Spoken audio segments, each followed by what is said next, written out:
International news کی جانب۔ France کے ہائی اسکول میں لیکچر کے دوران 16 سالہ طالب علم نے چاقو کے وار کر کے خاتون ٹیچر کو قتل کر دیا۔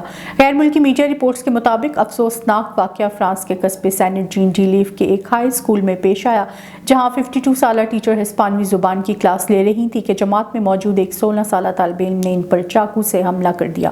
حملے سے شدید زخمی ہونے کے باعث ٹیچر کو فوری طبی امداد دی گئی، تاہم وہ ہسپتال لے جاتے ہوئے دم توڑ گئی۔ رپورٹس کے مطابق طالب علم کو گرفتار کر لیا گیا ہے، جس سے تفتیش جاری ہے۔ ابتدائی تحقیقات میں بتایا گیا ہے کہ واقعہ دہشت گردی کا نہیں بلکہ طالب علم کا ذاتی فعل ہے۔ امریکی صدر جو بائیڈن نے نیو سٹارٹ نیوکلیئر ہتھیاروں کے معاہدے کو معطل کرنے کے روس کے فیصلے کو بڑی غلطی قرار دے دیا۔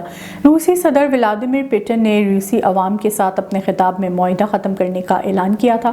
2010 میں طے پانے والے اس معاہدے کے تحت امریکہ اور روس کے جوہری ہتھیاروں کی تعداد کو محدود رکھنے پر اتفاق اور دونوں ممالک کو ایک دوسرے کے ہتھیاروں کا معائنہ کرنے کا اختیار دیا گیا تھا۔ غیر ملکی خبر رساں ادارے کے مطابق امریکی صدر نے پولینڈ میں نیٹو اتحادیوں کے ایک اہم گروپ سے ملاقات سے قبل بات کرتے ہوئے نیو سٹارٹ معاہدے کو معطل کرنا روس کی بڑی غلطی قرار دے دیا اور کہا کہ ہم نیٹو کے 1 انچ کا عہد کریں گے۔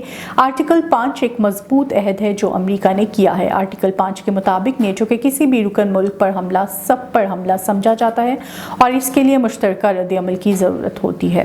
برازیل کی ریاست ساؤ پاولو میں بارشوں اور لینڈ سلائڈنگ کے نتیجے میں ہلاک ہونے والے افراد کی تعداد 44 ہو گئی، جبکہ 40 سے زائد افراد بھی لاپتہ ہیں، جن کی تلاش کے لیے امدادی کارروائیاں جاری ہیں۔ غیر ملکی خبر رساں ادارے کے مطابق ساؤ پاولو کے مشرقی ساحلی علاقے میں ریکارڈ مقدار میں بارش ہونے کے بعد 750 سے زائد افراد اپنے گھروں سے محروم ہو گئے۔ چٹانوں پر بنائے گئے بہت سے میک اپ شفٹ گھر پانی کے بہاؤ کو برداشت نہ کرنے کی وجہ سے گر گئے۔ ماہرین موسمیات نے بتایا کہ برٹیوگا میں صرف 24 گھنٹوں کے اندر 680 ملی میٹر سے زیادہ بارش ریکارڈ کی گئی ہے۔